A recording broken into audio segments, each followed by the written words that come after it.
नमस्कार दोस्तों, फिर से स्वागत है मेरे यूट्यूब चैनल में। आज हम देखेंगे रेस्पिरेटरी सिस्टम क्या होता है ना, श्वसन तंत्र क्या होता है। रेस्पिरेटरी सिस्टम में आज हम देखेंगे कि रेस्पिरेटरी सिस्टम क्या होता है, उसमें फेरिंग्स क्या होता है, लेरिंग्स क्या होता है ना। जो अपन ऑक्सीजन लेते हैं वो फिर अपने लंग्स में जाती है, वहाँ से कार्बन डाइऑक्साइड वापस आती है, किस तरह से आती है आज हम देखेंगे। सबसे पहले देखते हैं रेस्पिरेटरी सिस्टम क्या होता है। Respiration is simply defined as a process of exchange of gases between body tissue and external environment, है ना। जो भी गैसेस होती है वो अपन एक्सचेंज करते हैं इन्वायरमेंट और बॉडी टिश्यू से। जैसे अपन ऑक्सीजन लेते हैं, cells of our body continuously use oxygen for the metabolic reaction in which energy is released from nutrients molecules and ATP, है ना। जो भी अपन ऑक्सीजन लेते हैं कंटिन्यूसली, हमारी जो बॉडी ऑक्सीजन लेती है और ऑक्सीजन का मेटाबॉलिज्म होकर एनर्जी प्रोड्यूस होती है ना। जो भी एनर्जी प्रोड्यूस होती है तो उसमें न्यूट्रिएंट्स और एटीपी प्रोड्यूस होती है, और जो ऑक्सीजन बनती है वो ऑक्सीजन बाहर निकलती है ना। During this metabolic reaction CO2 also released that must be एक्सटेड out from body, है ना। CO2 बाहर निकलती है, मतलब कार्बन डाइऑक्साइड बाहर निकलती है। The supply of oxygen excretion of CO2 occurs only through respiration system, है ना। जो भी ऑक्सीजन अपन अंदर लेते हैं, इनहेल करते हैं, और कार्बन डाइऑक्साइड अपन बाहर करते हैं, इसको रेस्पिरेशन बोलते हैं, और इसी की प्रोसेस को रेस्पिरेटरी सिस्टम बोलते हैं, है ना। तो इसमें भी अलग अलग स्टेजेस होती है रेस्पिरेशन में भी, है ना, श्वसन सांस लेने में भी। इसे मेनली 3 टाइप की रेस्पिरेशन होती है। सबसे पहले होते हैं ब्रीथिंग या फिर वेंटिलेशन बोल सकते हैं ना। It is simply defined as a exchange of gases between environment and lungs, है ना। ब्रीथिंग मतलब कि जो भी गैसेस होती है वो इन्वायरमेंट, हमारे वातावरण और हमारे फेफड़ों में, लंग्स में, इनके बीच में जो गैसेस एक्सचेंज होती है उसको ब्रीथिंग बोलते हैं। एंड सेकंड है इंटरनल रेस्पिरेशन, है ना। It is simply defined as exchange of gases between lungs and blood, lungs between blood, है ना। तो जो फेफड़ों के बाद में जो ऑक्सीजन अपन लेते हैं फेफड़ों में जाती है, फेफड़ों के बाद में ब्लड द्वारा एक्सचेंज करते हैं, है ना। फेफड़ों के बाद ब्लड में वो गैस जाती है और उसी एक्सचेंज को इंटरनल रेस्पिरेशन कहते हैं। थर्ड है सेल्यूलर रेस्पिरेशन, है ना। It is simply defined as exchange of gases between blood body tissue cells, है ना। फिर ब्लड के बाद में टिश्यू और ब्लड दोनों के बीच में एक्सचेंज होती है गैसेस, है ना, उसको सेल्यूलर रेस्पिरेशन बोलते हैं। सबसे पहले ब्रीथिंग में देखें तो अपन जो इन्वायरमेंट और लंग्स, है ना, उनके बीच में गैसेस एक्सचेंज होगी, इसको ब्रीथिंग बोलेंगे। सेकंड इंटरनली रेस्पिरेशन, है ना, तो लंग्स और ब्लड दोनों के बीच में एक्सचेंज होगी गैसेस, है ना। देन सेल्यूलर रेस्पिरेशन में ब्लड और टिश्यू सेल्स होती है ना, बॉडी की जो भी सेल्स होती है उनके बीच में गैसेस का एक्सचेंज होगा, है ना, इसको सेल्यूलर रेस्पिरेशन बोलते हैं। स्टेजेस के बाद में अपन देखें टाइप्स ऑफ रेस्पिरेशन, है ना। तो रेस्पिरेशन कितने टाइप के होते हैं, तो अपन मेनली जानते हैं aerobic respiration and anaerobic respiration, है ना। एरोबिक रेस्पिरेशन मतलब it is occur the presence of oxygen, है ना। ऑक्सीजन की उपस्थिति में जो रेस्पिरेशन होती है, जो श्वसन होती है, उसको एरोबिक रेस्पिरेशन बोलते हैं, है ना। ऑक्सीजन की प्रेजेंस में रेस्पिरेशन होगी तो जाहिर सी बात है कि उसमें से CO2 निकलेगी, है ना, कार्बन डाइऑक्साइड निकलेगी, वाटर निकलेगा, है ना। This process produce much more energy, है ना। ऑक्सीजन की प्रेजेंस में रेस्पिरेशन होगा तो उसमें बहुत सारी एनर्जी रिलीज होगी, है ना, जो कि हमारी बॉडी यूज करती है ना। अब सेकंड देखते हैं anaerobic respiration. It is occur in the absence of oxygen, है ना। ऑक्सीजन की अनुपस्थिति में जो रेस्पिरेशन होती है उसको अनएरोबिक रेस्पिरेशन बोलते हैं ना। मे नॉट प्रोड्यूस CO2, है ना। ये ऑक्सीजन की अनुपस्थिति में रेस्पिरेशन हो रहा है तो इसमें CO2 बने भी और ना भी बने, है ना। बनेगी भी तो बहुत कम बनेगी और इसमें एनर्जी भी बहुत कम रिलीज होगी, है ना, बहुत कम एनर्जी प्रोड्यूस होगी। जैसे अपन हाईली रनिंग करते हैं, एक्सरसाइज करते हैं, तो उसमें क्या हमारी बॉडी जल्दी काम करने लग जाती है ना। अपन सांस जल्दी लेते हैं तो उसमें ऑक्सीजन की कमी हो जाती है, उसमें CO2 कम निकलती है और एनर्जी भी कम प्रोड्यूस होती है ना। तो ये एरोबिक रेस्पिरेशन होता है। और नॉर्मली अपन ऑक्सीजन लेते हैं वो एरोबिक रेस्पिरेशन होता है। तो इस रेस्पिरेशन में देखते हैं कि कौन कौन से ऑर्गन्स होते हैं ना, कौन कौन से पार्ट होते हैं जो कि मेनली यूजेस होते हैं। जैसे सबसे पहले देखते हैं नोज, है ना, नेजल कैविटी। ये हमारा मेन काम होता है। नेजल कैविटी से ही अपन रेस्पिरेशन कर सकते हैं, सांस ले सकते हैं। फिर नेजल कैविटी से सांस अंदर जाएगी, फेरिंग्स में जाएगी, है ना। फेरिंग्स के बाद में लेरिंग्स में जाएगी। लेरिंग्स के बाद में ट्रेकिया में जाएगी। ट्रेकिया के बाद में ब्रोंची, देन ब्रोंची। ब्रोंची दो भागों में, दो में डिवाइड हो जाती है। उसमें ब्रोंचियल्स निकलते हैं ना। ब्रोंचियल्स के बाद में एल्वेली, देन लंग्स, है ना। एक एक करके देखते हैं। तो सबसे पहले देखते हैं नोज क्या होती है ना, nasal cavity. The respiration pathway begins from knows, है ना। हमारा रेस्पिरेशन नोज से ही स्टार्ट होता है। Cavity of nose is known as nasal cavity, ठीक है। Nasal cavity is defined into right and left portion by the nasal septum, है ना। हमारी नेजल कैविटी को लेफ्ट और राइट दो पोर्शन में डिवाइड करने का काम कौन करता है? सेप्टम करता है ना, nasal septum. They contain small hair that acts the filter for the dust, है ना। हमारी नेजल कैविटी में छोटे छोटे हेयर्स होते हैं ना। वो क्या करते हैं कि डस्ट होती है हवा में, उसको फिल्टर करने का काम करते हैं, फिल्ट्रेशन का काम करते हैं। The anterior portion of nasal के chamber is known as nasal vestibule, है ना। इसमें फंक्शन देखते हैं। तो नेजल कैविटी क्या फंक्शन होते हैं? तो अलाउ एंड एंटर इनटू और बॉडी, है ना। फिल्टर क्लीन एयर, है ना। हमें जो हेयर होते हैं वो डस्ट पार्टिकल को फिल्टर करते हैं, क्लीन एयर अंदर जाती है। Provides the sense of smell, है ना, स्मेल लेने में भी ये काम करती है। It is also aids air conditioner, है ना। जो भी ये एक एयर कंडीशनर की तरह भी काम करता है। जो भी अपन गर्म हवा लेते हैं, है ना, वो क्या नाक से होती हुई अंदर जाके ठंडी हो जाती है। नाक इसको हवा को ठंडी करने का मतलब हवा का टेम्परेचर को मेंटेन करके अंदर लेने का काम करती है। अगर ठंडी हवा रहेगी तो उसको थोड़ा सा गर्म कर देगी, और ज़्यादा ही गर्म है तो उसको थोड़ा सा ठंडी कर देगी, है ना। तो मेंटेन करने का काम करती है। नेजल कैविटी के बाद में देखते फेरिंग्स, है ना। फेरिंग्स हमने जीआईटी में भी पढ़ा था, है ना, डाइजेस्टिव सिस्टम में भी। अगर आपने वो वीडियो नहीं देखा हो तो मैं डिस्क्रिप्शन में दे दूँगा लिंक इसकी, तो देख लेना आपने। फेरिंग्स देखते हैं। It is the common pathway of respiration tract and GIT, है ना। फेरिंग्स में ज़्यादा इसका रोल नहीं रहता है, सिर्फ ये पाथवे की तरह काम करता है रेस्पिरेशन में। फेरिंग्स क्या, रेस्पिरेशन ट्रैक्ट और जीआईटी हमारे गैस्ट्रो इंटेस्टिनल ट्रैक्ट होता है, उन दोनों में ये एक पाथवे की तरह काम करता है, कॉमन पाथवे की तरह, है ना। एक 12 सेंटीमीटर लंबा होता है ना, और 1.5 सेंटीमीटर इसका चौड़ाई होती है ना। It is further divide into 3 parts, 3 पार्टों में divided, nasopharynx, oropharynx and laryngopharynx, ठीक है। इसके फंक्शन देखते हैं। तो it is help in the movement of food to esophagus, है ना। फेरिंग्स क्या करता है कि जो भी फूड होता है उसको एसोफेगस की ओर मूव कर देता है। Pharynx amplifies the sound produce by larynx, है ना।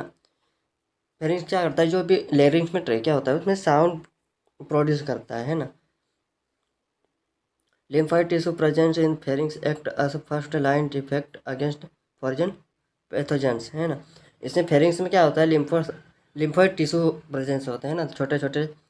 तो वो क्या करते हैं, जो भी फॉरेन पार्टिकल आता है उसको किल करने का काम करते हैं। फर्स्ट जैसे ही आया सबसे काम उसका फॉरेन का पार्टिकल को किल करना होता है, फेरिंग्स का काम। It is the pathway for air, food and liquid, है ना। फेरिंग्स में एयर भी जा सकती है ना। एयर भी अपन लेते हैं तो फेरिंग से ही जाती है। अपन फूड भी खाते हैं तो वो भी फेरिंग से ही जाता है, और लिक्विड भी फेरिंग से इसी से जाता है ना। देन आता है larynx. Larynx lie between pharynx and trachea, है ना।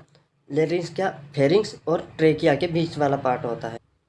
ये डायग्राम में देख रहे होंगे आप, फेरिंग्स के बाद में लेरिंग्स आया, उसके बाद में ट्रेकिया आया, है ना। ट्रेकिया और फेरिंग्स के बीच वाला पोर्शन जो होता है उसको लेरिंग्स बोलते हैं।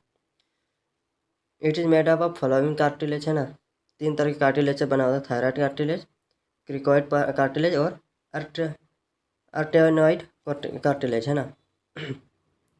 It contain epiglottis that make sure that food must be enter into oesophagus instead of trachea. Larynx में एपिग्लोटिस होता है ना।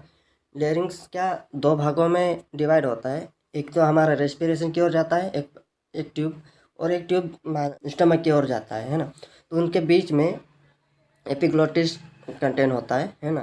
तो वो क्या करता है कि जो भी हमारा फूड रहता है तो वो उस फूड को स्टमक की ओर मूव कर देता है, और जो एयर होती है उसको हमारे लंग्स की ओर मूव कर देता है ना। एक मतलब वाल्व की तरह काम करता है एपिग्लोटिस, है ना। इसके फंक्शन देखते हैं तो larynx produce sound, hence also known the sound box, है ना। लेरिंग्स से ही हमारे जो साउंड आता है, अपन जो बोलते हैं तो साउंड निकलता है, तो इसलिए उसको साउंड बॉक्स भी बोलते हैं। Larynx doesn't play any role respiration but acts pathway for air, है ना। लेरिंग्स क्या हमारे जो रेस्पिरेशन में इसका कोई रोल नहीं होता है ना, बट ये एक पाथवे की तरह काम करता है हमारे रेस्पिरेशन में। मतलब लेरिंग्स से ही एयर जाती है आती है ना। Epiglottis prevents food from entering into trachea, है ना। जो हम एपिग्लोटिस होता है लेरिंग्स में, वो फूड को ट्रेकिया में जाने से रोकता है, उसका वाल्व बंद कर देता है, सिर्फ एयर ही अंदर जाएगी और वापस आएगी। नेक्स्ट देखते हैं ट्रेकिया, है ना। It is cylindrical tube like structure which is 12 centimetre long, 2.5 centimetre in diameter, है ना। ट्रेकिया क्या 12 सेंटीमीटर लंबा होता है ना, और 2.5 सेंटीमीटर इसकी चौड़ाई होती है, इसका डायमीटर होता है। It is begin at lower of pharynx, है ना। ट्रेकिया जो नीचे वाला फेरिंग्स का पोर्शन है उसी से स्टार्ट हो जाता है ना। इसमें डायग्राम में देख सकते हैं। It is made up of 16 to 20 centimetre shape incomplete rings, है ना।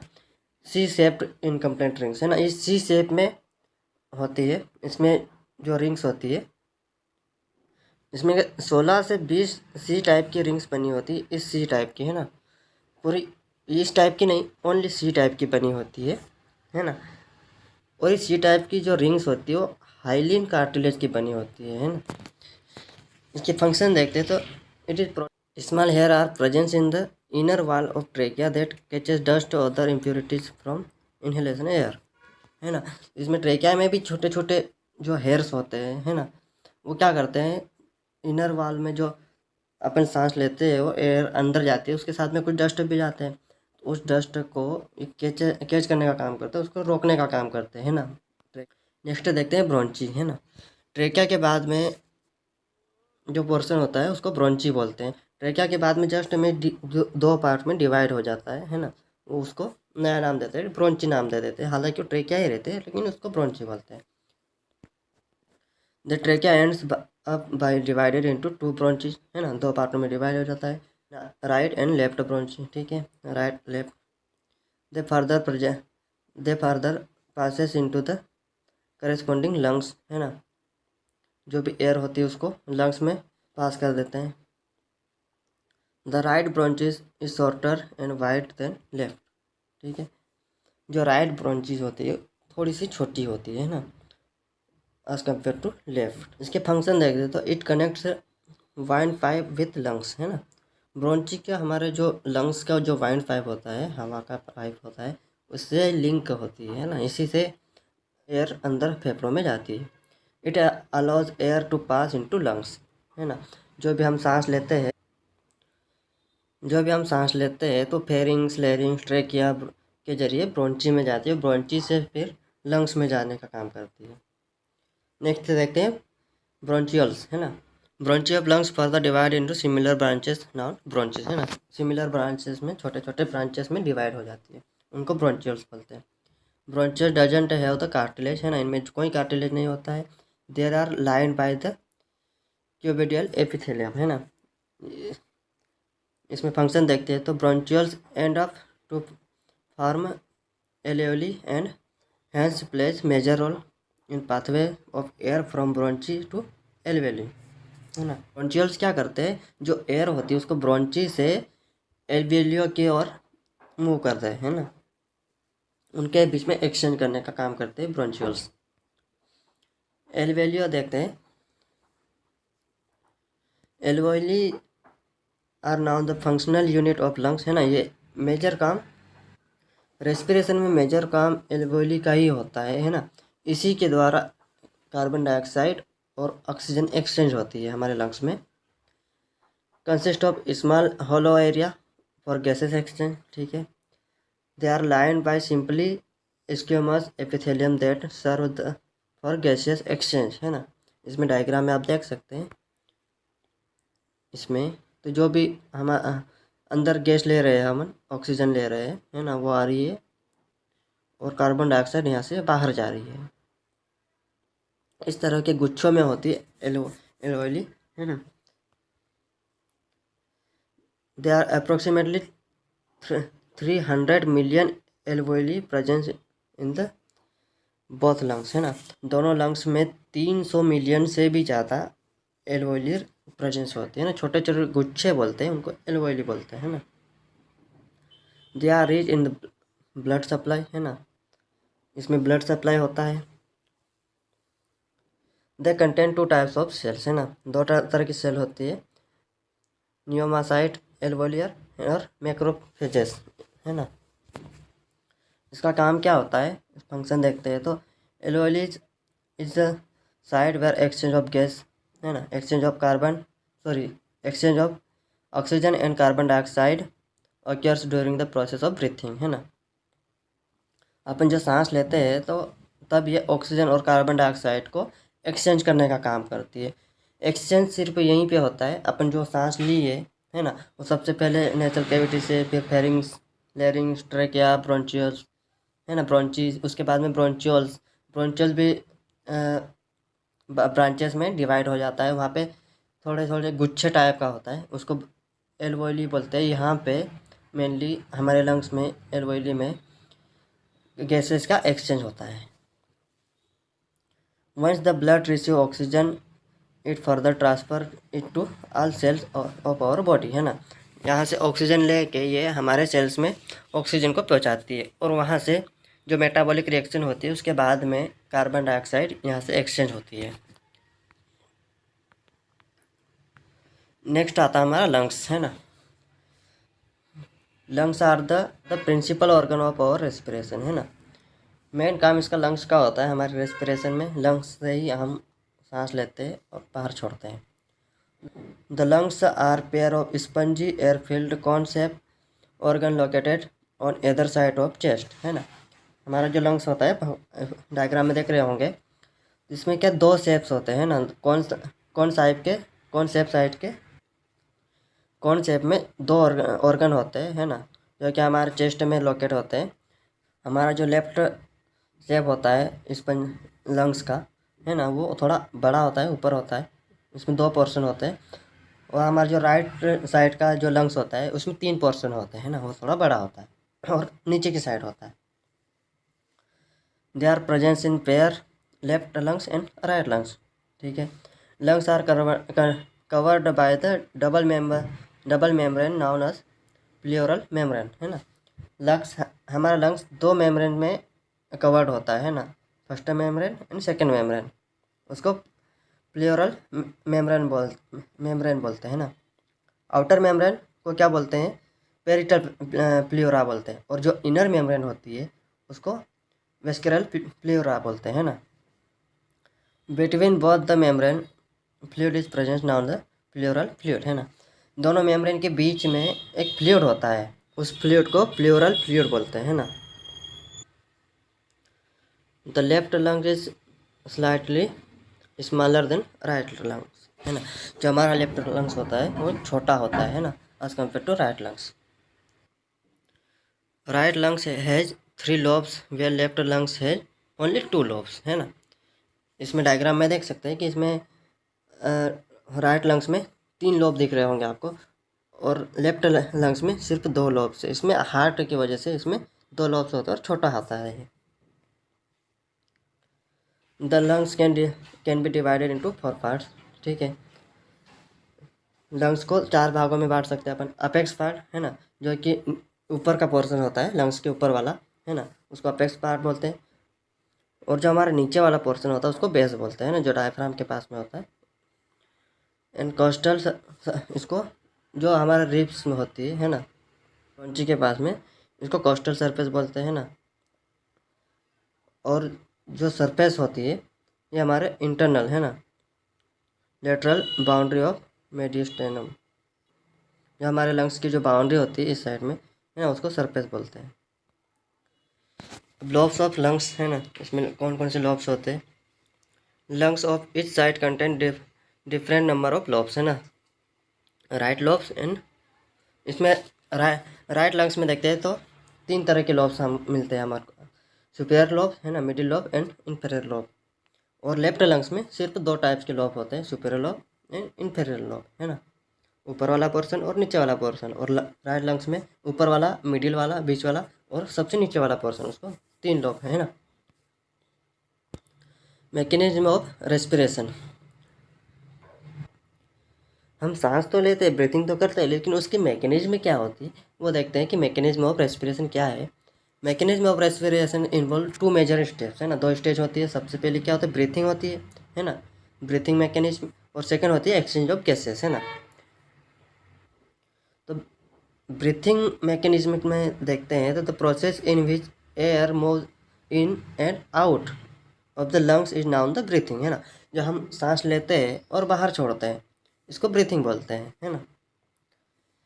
The breathing mechanism involve 2 major process है ना, इसमें 2 मेजर प्रोसेस, एक इंस्पिरेशन एंड एक्सपिरेशन, सांस लेना इंस्पिरेशन और सांस बाहर निकालना ये एक्सपिरेशन। इंस्पिरेशन में देखते हैं तो the process of intake of atmospheric air is simply known as inspiration, ठीक है। जो हम एटमॉस्फेयर से, जहाँ वातावरण से जो एयर अंदर लेते हैं उसको इंस्पिरेशन बोलते हैं ना। In this process air move from atmosphere to lungs है ना। एयर क्या करती है इंस्पिरेशन में, एटमॉस्फेयर से लंग्स में जाती है। The process is called inhalation, इसको इनहेलेशन भी बोलते हैं इंस्पिरेशन को है ना। ये एक एक्टिव प्रोसेस होती है ना, अपन जो सांस लेते हैं ये एक्टिव प्रोसेस होती है। मसल इन्वॉल्व इन रेस्पिरेशन है ना, कौन कौन सी मसल इसमें इन्वॉल्व होती है, तो डायफ्राम होता है ना, जो हमारे लंग्स के ठीक नीचे होता है, ये एक डायफ्राम होता है। और एक्सटर्नल इंटरकॉस्टल मसल होती है ना, जो हम इंस्पिरेशन करते हैं तो हमारा अंदर का जो प्रेशर होता है वो कम हो जाता है एज कम्पेयर टू एटमॉस्फेयर है ना, तो कम हो जाता है तो डायफ्राम बड़ा हो जाता है ना। इंस्पिरेशन मैकेनिज्म देखते हैं तो सबसे पहले क्या होता है, कॉन्ट्रैक्शन ऑफ डायफ्राम मसल्स है ना। हमारे जो डायफ्राम मसल्स होता है उसमें कौन सी मसल है, एक्सटर्नल इंटरकास्टल मसल है ना, जो डायफ्राम में कास्टल मसल्स होती है ना, जो कॉन्ट्रैक्ट हो जाती है ना। जो हम एयर लेते हैं तो उसमें क्या प्रेशर कम हो जाता है तो कॉन्ट्रैक्शन हो जाता है डायफ्राम है ना। देन इनलार्जमेंट ऑफ थोरैकिक कैविटी है ना, जो थोरैकिक कैविटी होती है वो बड़ी हो जाती है ना। देन क्या आता है, decrease in pressure inside thoracic cavity है ना। Then filling of air inside of lungs है ना। तो सबसे पहले क्या होता है कि कॉन्ट्रैक्शन ऑफ डायफ्राम मसल्स। सबसे पहले क्या होता है, जो हम सांस को अंदर ले रहे हैं तो हमारे जो डायफ्राम रहता है ना, ये जो हमारा लंग्स है इसके अंदर जो ये डायफ्राम होता है ये क्या कॉन्ट्रैक्ट हो जाता है ना, बड़ा हो जाता है। अंदर का जो प्रेशर होता है वो कम हो जाता है ना, और जो एयर अंदर चली जाती है तो डायफ्राम बड़ा हो जाएगा। आगे देखते हैं एक्सपिरेशन है ना, the process in which the air move from lungs to atmosphere is known expiration. Expiration मतलब कि जो हम सांस तो अंदर ले लिए लेकिन उसको बाहर छोड़ते हैं उसको एक्सपिरेशन बोलते हैं। CO2 बाहर जाती है उसको एक्सपिरेशन बोलते हैं। It is also known as in exhalation है ना, सांस लेना को इनहेलेशन और सांस बाहर निकालने को exhalation. It is a passive process है ना, ये एक पैसिव प्रोसेस होती है, इसमें कोई एनर्जी की आवश्यकता नहीं होती है ना। तो इसका मैकेनिज्म क्या होता है, देखते हैं एक्सपिरेशन का मैकेनिज्म क्या होता है। इसमें डायफ्राम्स की जो मसल होती है एकदम रिलैक्स हो जाती है ना, सिकुड़ जाती है, जिसके कारण अंदर जो हमारा जो प्रेशर होता है वो इंक्रीज हो जाता है ना। और इसके जो थोरैकिक कैविटी होती है वो भी, उसका वॉल्यूम भी डिक्रीज हो जाता है। देन एयर बाहर निकल जाती है। जैसे अपन कुछ गुब्बारा लेते हैं, उसमें हवा भरी रहती है, उसको अपन दबाते हैं तो क्या अंदर का जो वॉल्यूम है वो कम हो जाएगा, है ना। उस कैविटी का जो भी वॉल्यूम है उसको कम हो जाएगा, तो हवा बाहर निकल जाएगी। इसी तरह अपने लंग्स में भी होता है। देन देखते हैं एक्सचेंज ऑफ गैसेस, है ना। तो हमारी हम जो सांस लेते हैं तो गैसेस किस तरह से एक्सचेंज होती है। The gases exchange occurs in alveoli of lungs, है ना। जो एक्सेस गैसेस को एक्सचेंज करने का काम कौन करता है, हमारा एल्वोली करता है, जो कि लंग्स में होता है ना, छोटे छोटे चोनुमा जो रहता है वो उसको एल्वोली बोलते हैं ना। It depends upon pressure difference between blood and tissue. इसमें क्या होता है, यह हमारे ब्लड और टिश्यू के बीच में जो एक्सचेंज होता है उस पर डिपेंड करता है ना। Exchange of gases take place following manners, है ना। सबसे पहले देखते हैं ट्रांसपोर्ट ऑफ ऑक्सीजन, सेकेंड है cellular respiration and transport of carbon dioxide. तो इसमें क्या क्या होता है गैसों का एक्सचेंज करने में। सबसे पहले ट्रांसपोर्ट ऑफ ऑक्सीजन होता है ना, ऑक्सीजन को सप्लाई करने का। When CO2 is transferred from alveoli to blood then it is come by hemoglobin, then it is further transport to cell for cellular respiration, है ना। सबसे पहले क्या हवा अंदर गई, है ना, हमारे ऑक्सीजन अंदर गई, सांस लिए तो वो एल्वोली के पास जाएगी, एल्वोली से उसके बाद में ब्लड के पास जाएगी, है ना। एल्वोली से ब्लड की ओर मूव करेगी, वहाँ से हीमोग्लोबिन से सेल्स में जाएगी, है ना, ऑक्सीजन। इस तरह से हमारे ऑक्सीजन जाते सबसे पहले alveoli, then blood, then hemoglobin, then cells. फिर वहाँ पे मेटाबॉलिक रिएक्शन होगा, उसके बाद में कार्बन डाइऑक्साइड रिलीज होगी, है ना, एनर्जी रिलीज होगी। देन देखते हैं रेस्पिरेशन, सेल्युलर रेस्पिरेशन, है ना। The oxygen received by the cells is further used for the process of cellular respiration in which cell use oxygen to break down the glucose into CO2 and energy should be produced. Cellular respiration में क्या, सबसे पहले अपन transport of oxygen में क्या oxygen लिए, है ना, वो सेल्स तक गई हीमोग्लोबिन के जरिए, है ना। सेल्युलर फिर वो रेस्पिरेशन जो मेटाबॉलिज्म होगा, है ना, ऑक्सीजन का, उसको सेल्युलर रेस्पिरेशन बोलते हैं। सेल्स में मेटाबॉलिज्म होता है, इसलिए सेल्स में ग्लूकोज के मेटाबॉलिज्म के लिए ऑक्सीजन की ज़रूरत होती है ना। तो ग्लूकोज ऑक्सीजन की उपस्थिति में मेटाबॉलिज्म होगा, है ना, ब्रेकडाउन होगा और CO2 निकलेगी और एनर्जी निकलेगी, है ना।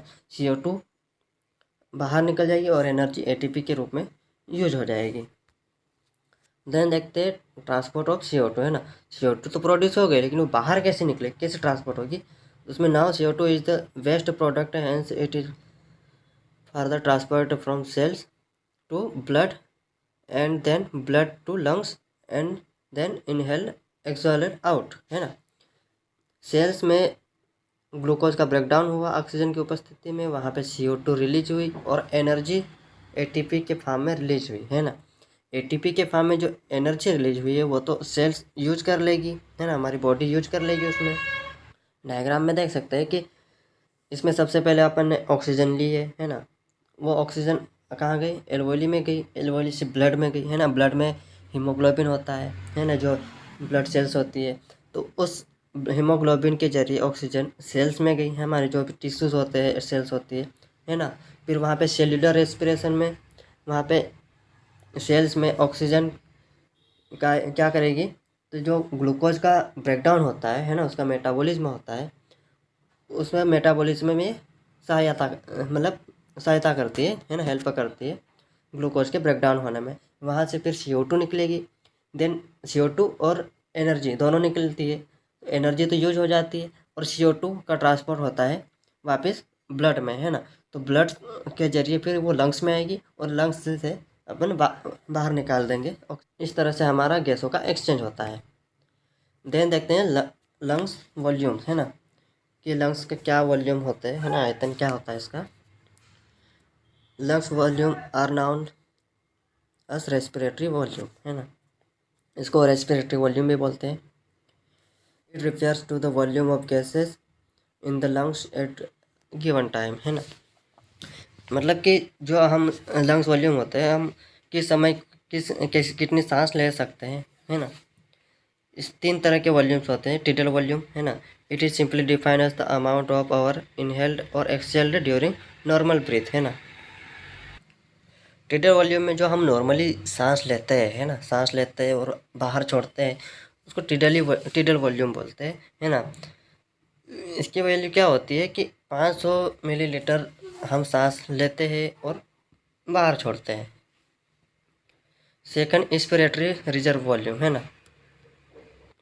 इंस्पिरेटरी रिजर्व वॉल्यूम मतलब कि it is the maximum amount of air inhaled by deep inspiration process about 2500 to 3000 ml है ना। इंस्पिरेटरी रिजर्व वॉल्यूम मतलब हम कितनी हवा मतलब कितनी सांस हम अंदर रोक सकते हैं है ना। डीप इंस्पिरेशन मतलब एक बार में हम कितनी हवा अपन रोक सकते हैं। तो अपन इसमें है क्या 2500 से 3000 मिलीलीटर अपन एक बार में हवा ले सकते हैं, अंदर रोक सकते हैं। देन आगे देखते हैं एक्सपिरेटरी रिजर्व वॉल्यूम है ना। It is simply defined as the maximum amount of air exhaled by deep expiration process है ना। जितनी ज़्यादा अपन हवा को बाहर निकाल सकते हैं उसको एक्सपिरेटरी रिजर्व वॉल्यूम बोलते हैं। तो अपन कितने निकाल सकते हैं, तो 1000 से 1200 मिलीलीटर रिड्यूजल वॉल्यूम है ना। अपन 1000 से 1200 मिलीलीटर हवा एक बार में अंदर निकाल सकते हैं, इसको है ना, इसको बोलते हैं expiratory. It is the amount of air that remains inside lungs after forceful acceleration है ना। एक फोर्सफुल एक्सलेशन होती है। देन देखते हैं लंग्स कैपेसिटी है ना, कि हमारे लंग्स की हमारे फेफड़ों की कैपेसिटी क्या होती है। Lungs capacity are the divided from human of different lungs volume, they are also different types. Total lungs capacity है ना, सबसे पहले देखते हैं total lungs capacity. Total volume of air that person can hold lungs after the first inhalation sum of all volume. Total lungs capacity मतलब कि जो हम सांस ले रहे हैं और कितना अपन उसको रोक सकते हैं है ना। तो जो मेल में होता है 6000 ml होता है जो, और फीमेल में 4500 ml होता है। देन है vital capacity, it is amount of air that a person move in and out, sum of tidal volume and respiratory reserve volume and expiratory reserve volume है ना। विटल कैपेसिटी में क्या होता है कि जो हम सांस अंदर ले रहे और बाहर छोड़ रहे हैं ना, तो इसमें इसको विटल कैपेसिटी बोलते हैं है ना। तो इसमें विटल कैपेसिटी में जो विटल वॉल्यूम है, इंस्पिरेशन रिजर्व वॉल्यूम है, ये देख लो tidal volume, inspiratory reserve volume और एक्सपिरेटरी रिजर्व वॉल्यूम है ना। इन तीनों को जोड़ के जो वैल्यू आएगी उसको विटल कैपेसिटी बोलते हैं।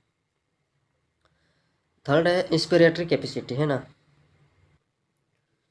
टिडल वॉल्यूम मतलब कि the amount of air that can be inhaled after tidal volume expiration है ना, sum of tidal volume and respiratory reserve volume है ना। इसमें क्या होता है कि जो टिडल वॉल्यूम हमारा जो नॉर्मल ब्रीथिंग होती है उसको, और जो इंस्पिरेटरी रिजर्व वॉल्यूम होता है हम जितनी सांस ले सकते हैं, उनको जोड़ के जो वैल्यू आएगी उसको इंस्पिरेटरी कैपेसिटी बोलते हैं है ना। फिर expiratory capacity, it is simply amount of air exhaled by the person है ना। जो हम बाहर जितनी भी हवा बाहर छोड़ सकते हैं है ना, उसको रेस्पिरेटरी कैपेसिटी बोलते हैं। फिफ्थ है residual capacity, the amount of air remains after the normal tidal expiration, sum of expiratory reserve volume and residual volume है ना। और रेसिडुअल कैपेसिटी मतलब कि जो हम टिडल वॉल्यूम करते हैं है ना, जो नॉर्मली सांस लेते हैं है ना, जो भी नॉर्मली सांस बाहर छोड़ते हैं, तो उसमें जो हवा बची हुई रहती है उस छोड़ने के बाद में भी जो बची हुई है उसको रेसिडुअल कैपेसिटी बोलते हैं। तो इसमें क्या expiratory reserve volume and residual reserve volume इन दोनों को प्लस करके जो वैल्यू आएगी वो रेसिडुअल कैपेसिटी होती है। आई होप कि रेस्पिरेटरी सिस्टम आपको समझ में आया होगा। समझ में नहीं आया हो तो कमेंट करके ज़रूर बताइएगा। इस ऐसे ही वीडियो देखने के लिए हमारे चैनल को सब्सक्राइब कर लीजिए, और आपको पसंद आया हो तो लाइक का बटन ज़रूर प्रेस करिएगा। Thank you.